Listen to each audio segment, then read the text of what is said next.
Look at that. Look at that. I've been spending the past 2 hours doing man work. That's right, boys and girls. When you get your MCSE, when you get all your big certifications and you're making your money, then you get to do the real man work of doing things like mulching the flower beds. It's amazing. It is amazing how hard mulching flower beds is. So I know, like even with that, I spent a couple hours doing that and pulling weeds and everything, and I still have to go back and clean it all up and actually make it look pretty. Oh. I remember back in the days of dive rescue and cave rescue and collapse structure and all that kind of stuff, and I thought, wow, someday when I'm 40 years old, I'm gonna be doing real man stuff. Yep, and I was right. I'm mulching gardens, which is what real men do. Anyways, what I want to talk about today, I think it is April 15th. I think it's April 15th. Everybody has the joke now that I always figure out what date it is, and then I always type the wrong one in the title of the video. But I think today is April 15th, and today I want to talk about reasons to use Patreon. Reasons to use Patreon. Because I actually just basically I retweaked the Patreon account that I used to have for Eli the Computer Guy, and I'm going to be seeking Patreon funding for this particular channel, Failed Normal. Now, if you've been around the YouTube community for a while, you know there are a lot of different opinions on Patreon, and you may be surprised that I'm now actually going to be promoting my Patreon page, because in the past, I said no, I do not want Patreon. Actually, the only reason I created the Patreon page before was I was going to take the money and donate it, and then I found out what a pain in the ass it is to donate money. Again, when you want to know the most ridiculous crap in the world, what is absolutely ridiculous is literally trying to give away money can be a pain in the ass. But anyways, that was the only reason I had the Patreon account before. And so you might be wondering, okay, well, why, if Eli did not want the Patreon account for Eli the Computer Guy, if he was not really seeking money for Eli the Computer Guy, why would he be seeking money for Failed Normal? And the reason is, as I say with everything is situational. Everything is situational.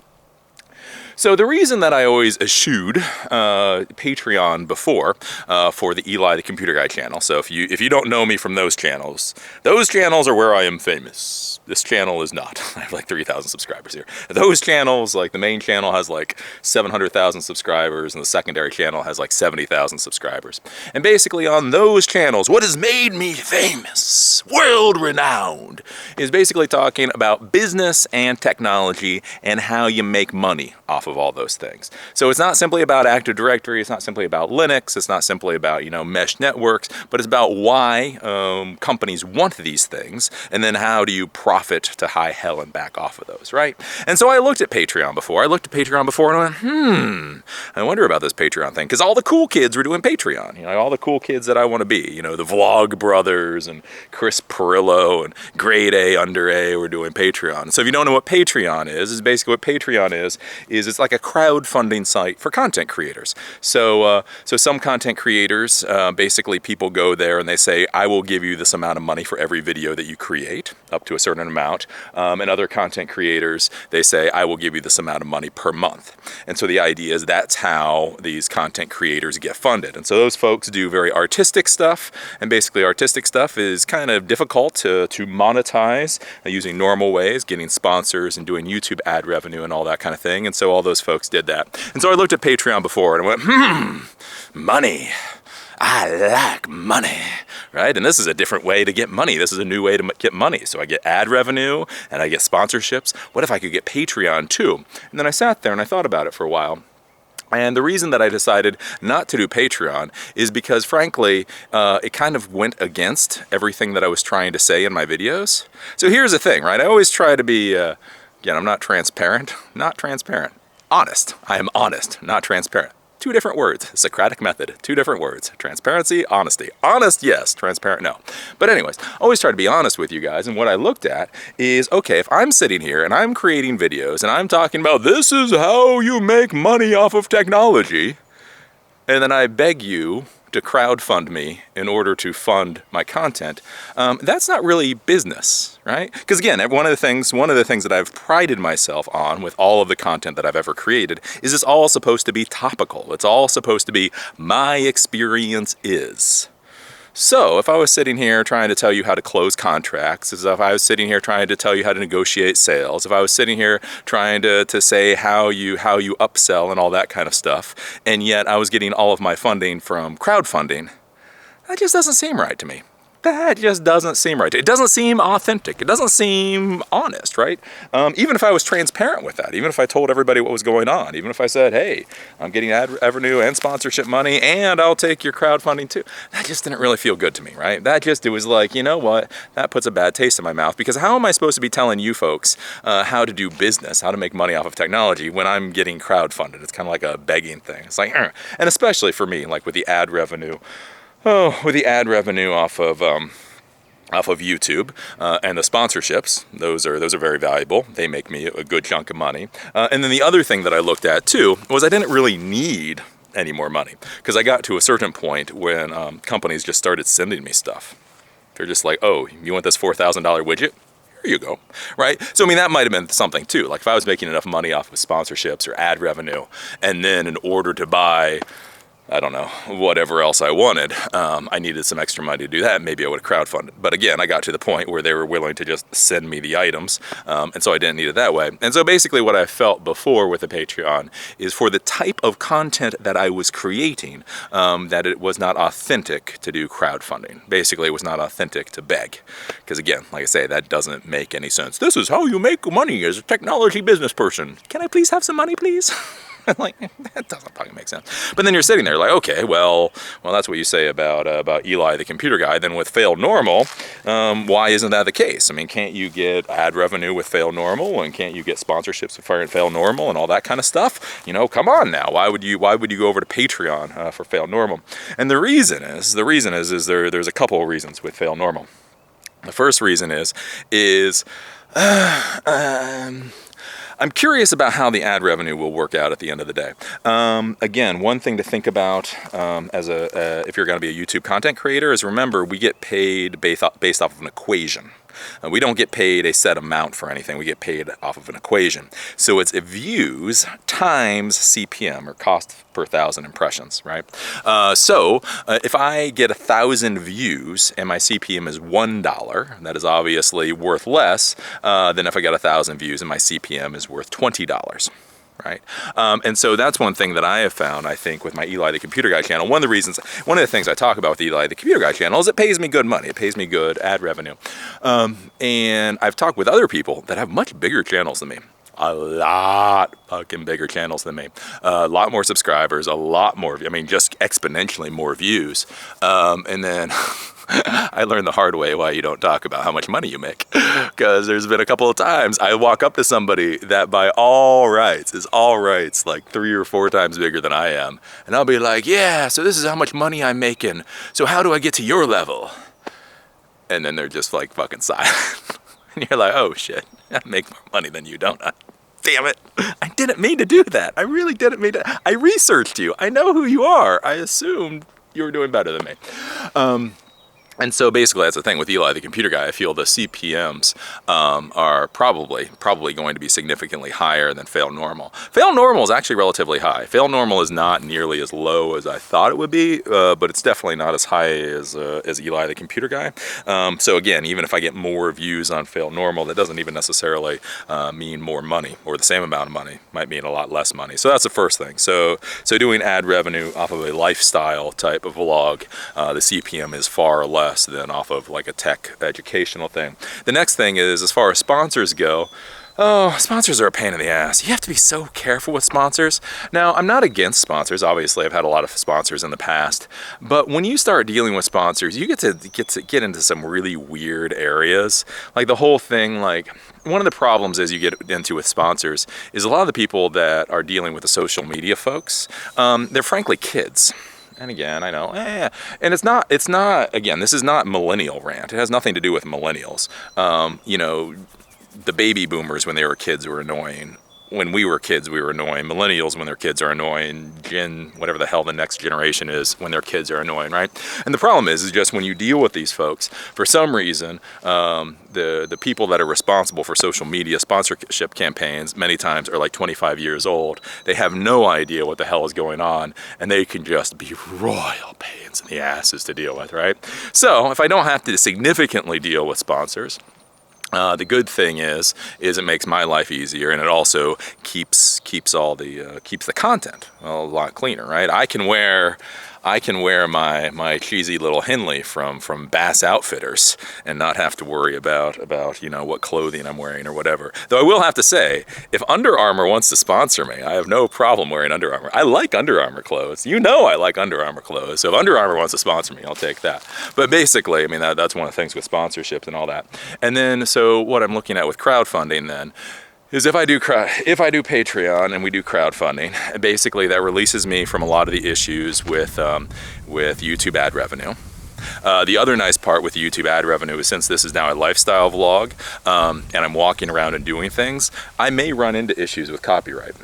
I don't think I'll run into issues with copyright, but I may run into issues with copyright. So if I have funding outside of their monetization scheme, that makes my life a lot easier. So if I have any concern whatsoever that a video might have some copyrighted material in it, I can just not monetize that video and not have to worry about it, right? So that with the sponsors. And then the thing to look at with crowdfunding is, like with Fail Normal, I'm willing to jump into this thing. So like my wife and I, we're taking off for Thailand on Monday. So I was telling you guys about that yesterday, where I was supposed to have a job to do in like 2 weeks, and they like fucked me. And so we upped. We decided we're gonna fly out Monday night, right? So Monday night we're flying out to Thailand, and since we'll be in the area for 6 weeks, we'll hit Thailand and Cambodia. Angkor Wat, motherfuckers, right? Angkor Wat. So the thing is, I'm really jumping into this, and why the crowdfunding will be useful is when you go travel and you go adventure and you do things, frankly, I mean, it's all what your budget is, right? It's not what your budget is. When the first time I traveled around Thailand, my budget was like $15 a day. And so I could do whatever $15 a day allowed me to do. And I could talk about whatever $15 a day allowed me to talk about, right? But the thing is, like if I do crowdfunding and you guys like the type of content that I'm creating and like what I'm talking about, the more money you give me, I mean, the more money I can just dump into doing things. You guys would be like, wow, Eli, you're in Thailand? I wish you'd tell us what it's like to do a ride on an elephant. And I'd be like, well, a ride on an elephant's $100. Here you go. Take a ride on an elephant and tell us what it's like. Okay, all right. And that's a cool thing, like with the crowdfunding, if you guys get involved with it, is that allows for all these additional things. Because again, you go to an area and it's whatever your budget supports. If I get crowdfunding from Patreon for you guys and I have a bigger budget, that allows me to do more things and talk about more things, yada, yada, yada. Now, a lot of people out there are thinking, well, why should we crowdfund you, Eli? It just sounds like we're just going to pay for you to have a vacation. Well, there's a couple things there. One, I will remind folks that doing YouTube content creation is a really good job. This is a really good job.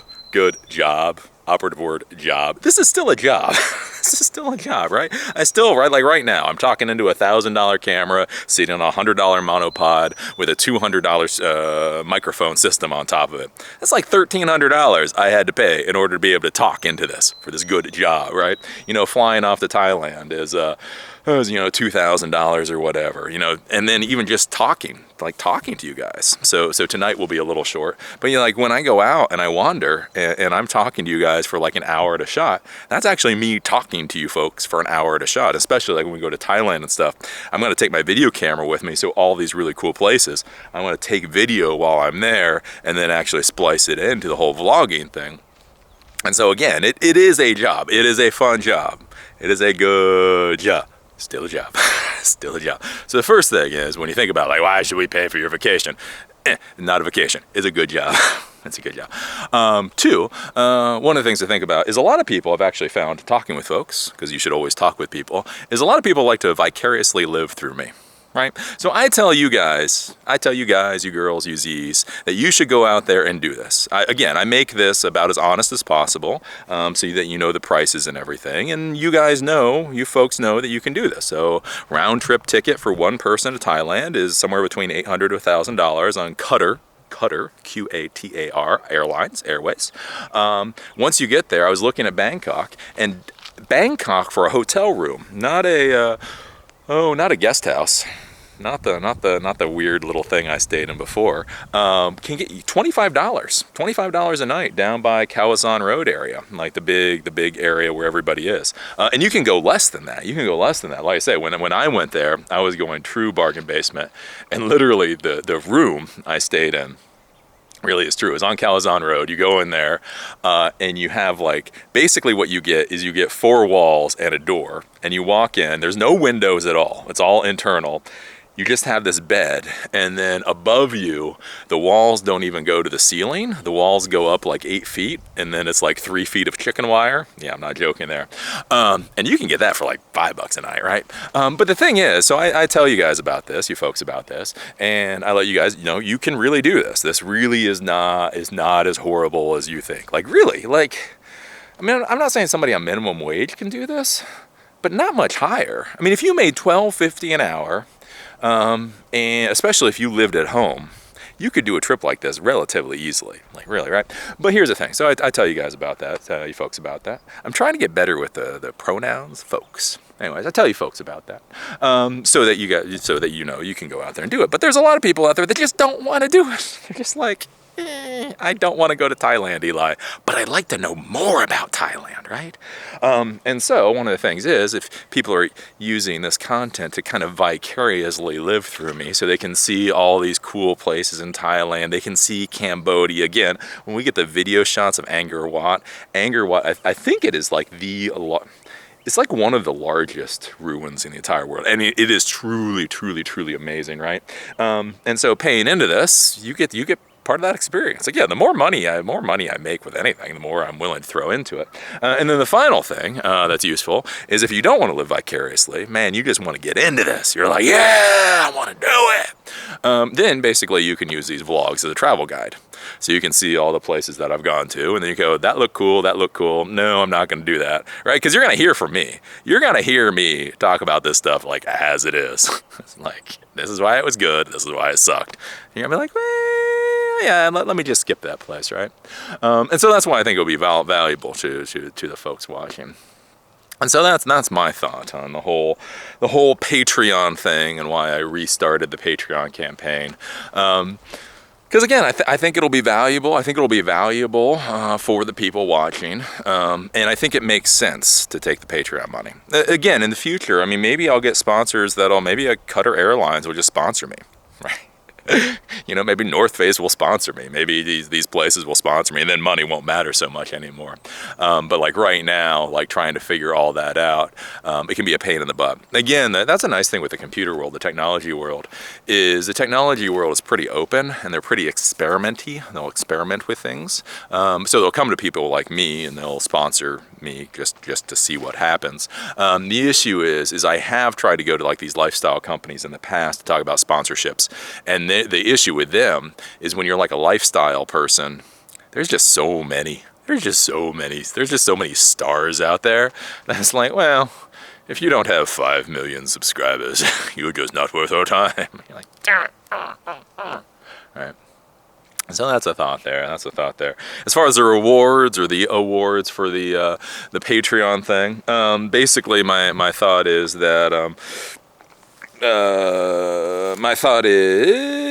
not really going to give awards in the beginning, because again, with everything, if you give an award, then that's something you actually have to do. Again, one thing that people don't think about with business, and this is what I hate with the YouTube management, is they keep talking about other ways that we should be able to make money. Hey, you can sell T-shirts, and you can sell coffee mugs, and you can sell this, and you can sell that, and you can sell the other thing. It's guys. Those are all entirely different businesses. There's the content creation business that requires certain resources and certain workflows and all that kind of stuff. And then there's the retail merchandise business. And I am not knocking the retail merchandise business, but it's an entirely different business with its own resources and its own workflows and its own requirements. So that's the issue you get into, like with giving away awards or whatever, is a lot of people, you give those things away, or you don't give those things away, people pay for it, but you do that and you don't realize like how hard, what a pain in the ass it's actually going to be.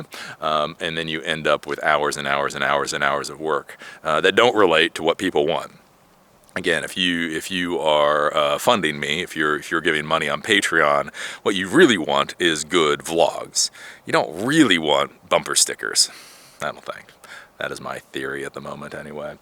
So in the beginning, basically, the minimum is a $2 per month, and I'm just doing it per month, a $2 per month Patreon thing. And then you can give as much as you want. So if you really like what I'm doing, give more.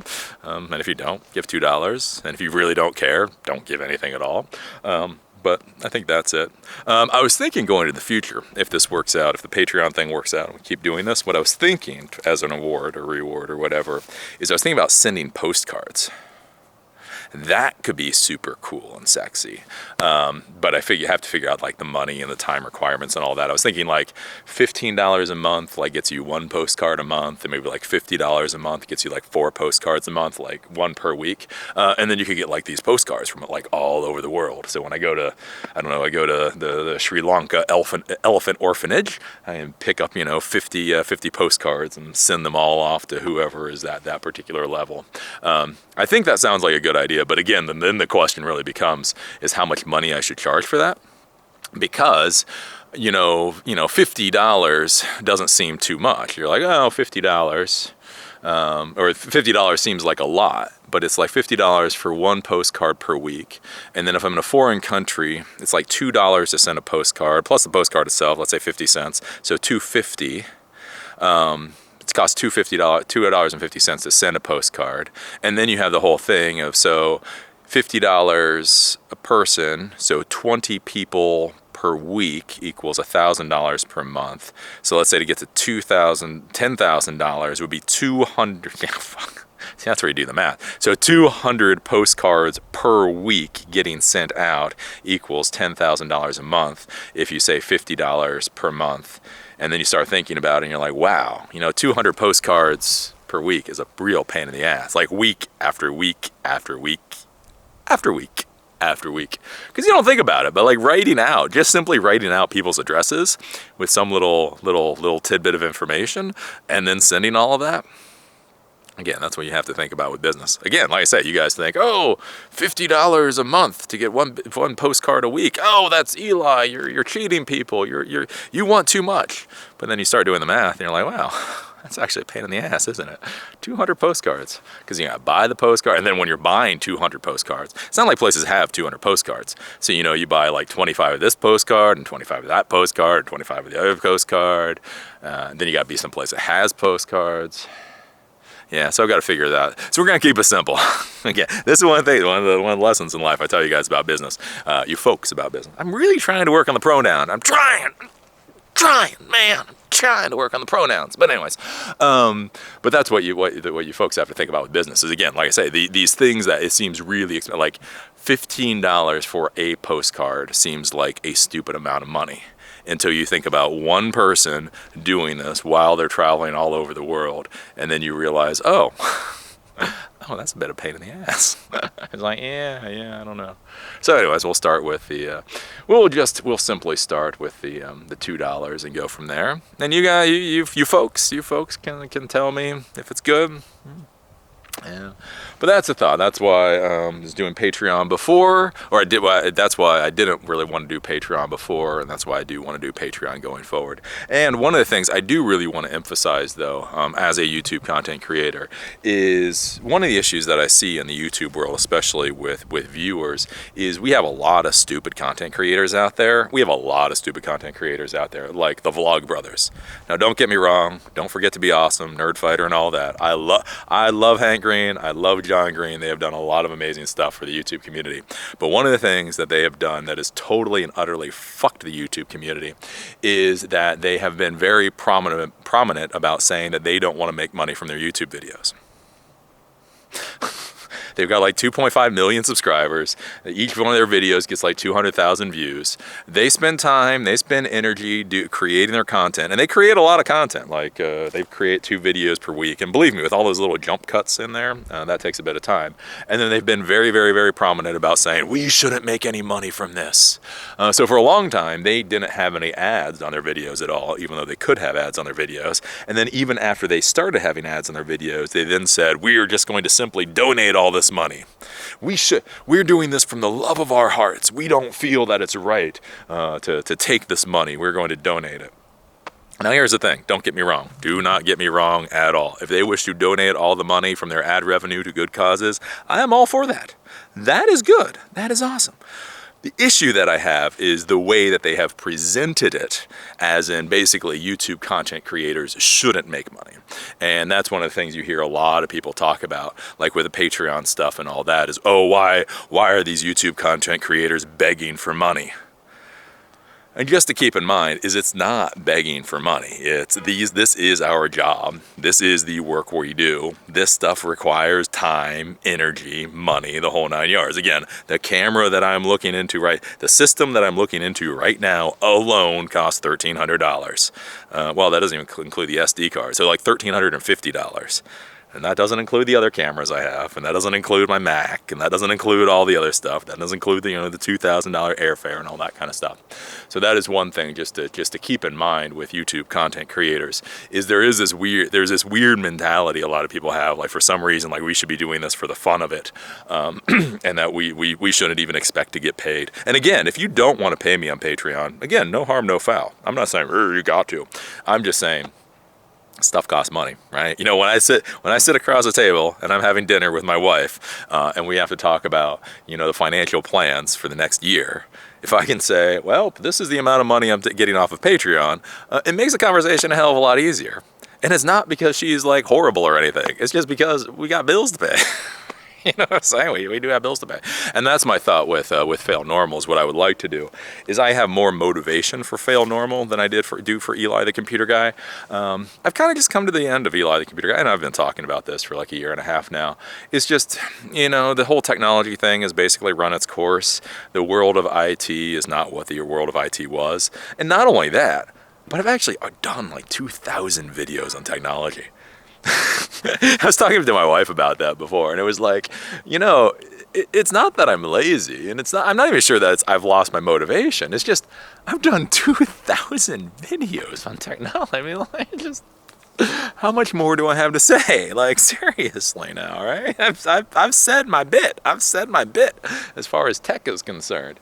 And so I'd like to start focusing on Fail Normal, obviously, more and more and more. But as I focus on Fail Normal more, that means Eli the Computer Guy is going to pay me less. Because that's what some of you folks might be thinking. It's like, well, Eli, if you're making all this money off of Eli the Computer Guy, well, then why should we be doing Patreon for Fail Normal? And one of the reasons is because as I spend more time on Fail Normal, less time on Eli the Computer Guy, then the revenue, Eli the Computer Guy just won't make as much revenue. As I talked about a little bit ago, I lost Spiceworks as a sponsor. They paid good money. They paid good money. I was sad to lose that sponsor. It was like one of those, when I lost a sponsor, like, it was just churn. They've been a sponsor for 3 years, and it's just time for them to mix up how they do things. But that was a chunk of money that went out the door. And there's other things like money going out the door. And so that's why too. So you might be sitting there thinking, wow, if you're making all this money off of Eli the Computer Guy, and again, you only have so much time. You only have so much time, as I talk about so much, is there's only so much time in the day. There's only so much energy. There's only so much brain power. I can either be thinking about the best things to do in Chiang Mai, or planning the trip to Bangkok, or I can be figuring out, AWS compute. I can't do both of those things at the same time. I'm just not that smart. I'm not as smart as people think I am, I swear. And so that's where, as Eli the Computer Guy slowly goes down, then trying to bring up Fail Normal, and we go from there. So is that a good argument for my Patreon? I hope it's a good argument for the Patreon. I hope. I really want some of that Patreon money. Like, I couldn't believe it. I went there, and Grade A Under A? I don't know if you've seen Grade A Under A. If you haven't seen Grade A Under A, I love Grade A. Like, Grade A Under A is like my new South Park. I almost like grade A under A better than South Park at this point. But anyways, really like the stuff. He gets an insane amount of views. Insane amount of subscribers, growing hugely. And then I saw his Patreon. I saw his Patreon page. I'm like, oh, let's see what pocket money he gets off of Patreon. Holy crap! God, that guy gets $10,600 a month off of Patreon to do stick figure cartoons. I'm just saying. I'm just saying. He gets $10,000 a month off of Patreon for stick figure cartoons. I'm going to fly literally halfway around the world. I'm just saying, I think I deserve a couple of dollars. A couple of dollars. You know what I'm saying? I'm just... Oh, but anyways, that is a thought for the day. Let's see, anything else interesting going on?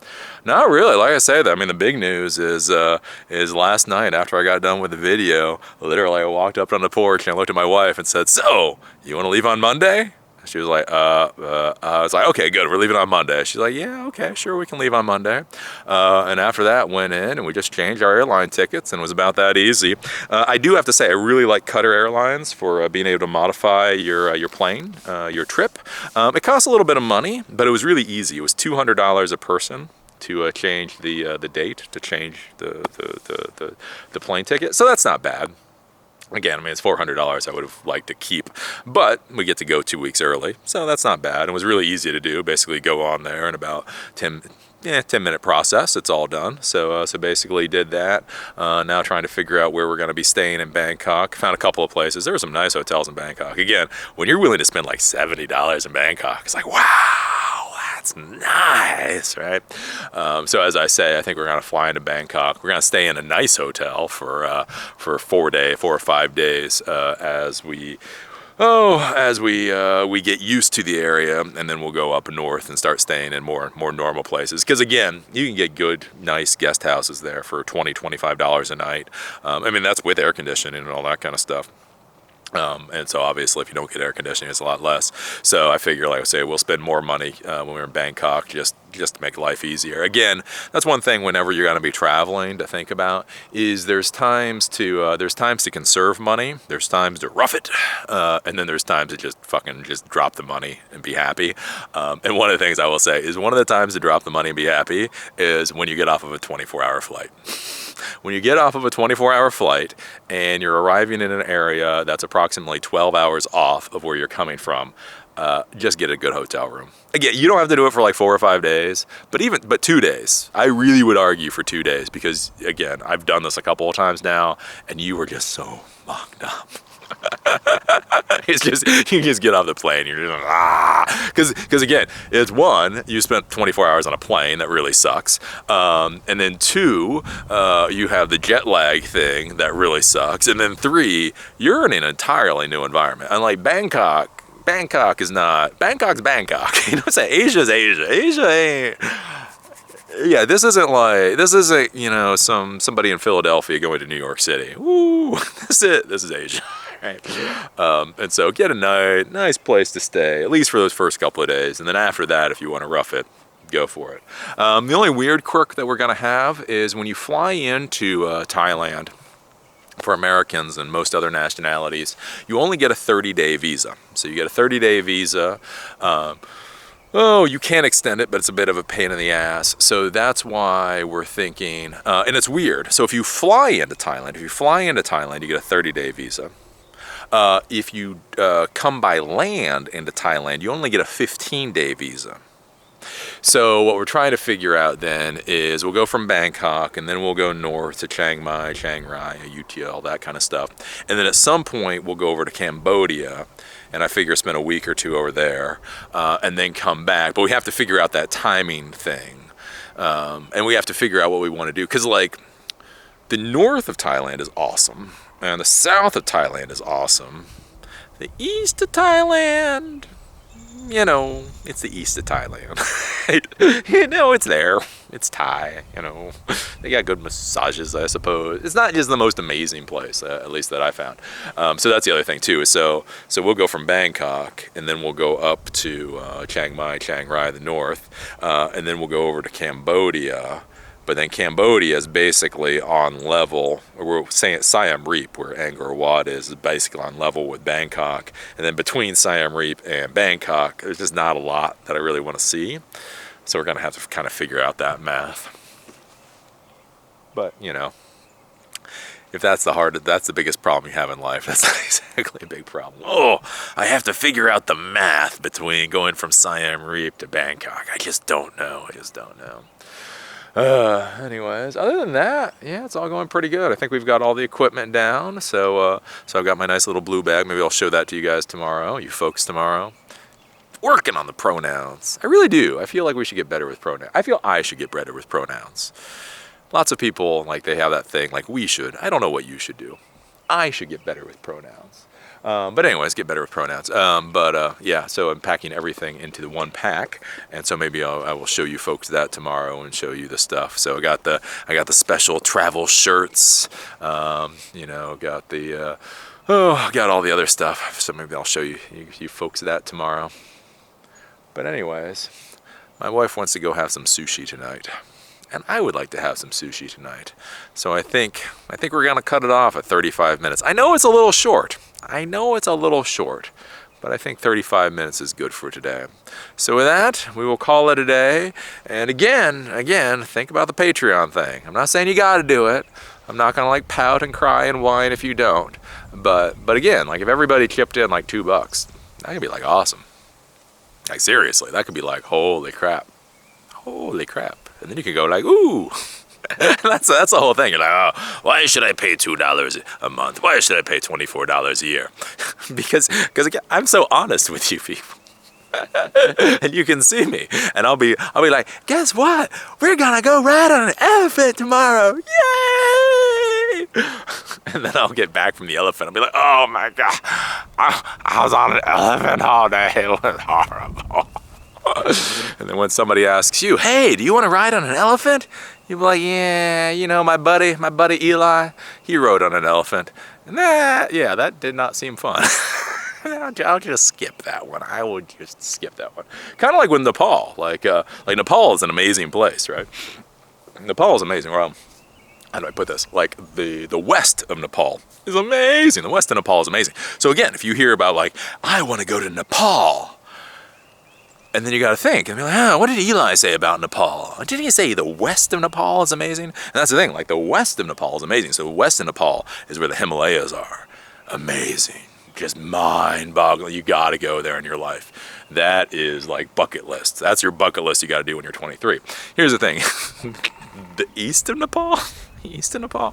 Oh my golly. That is just one of the most horrible places I've ever seen.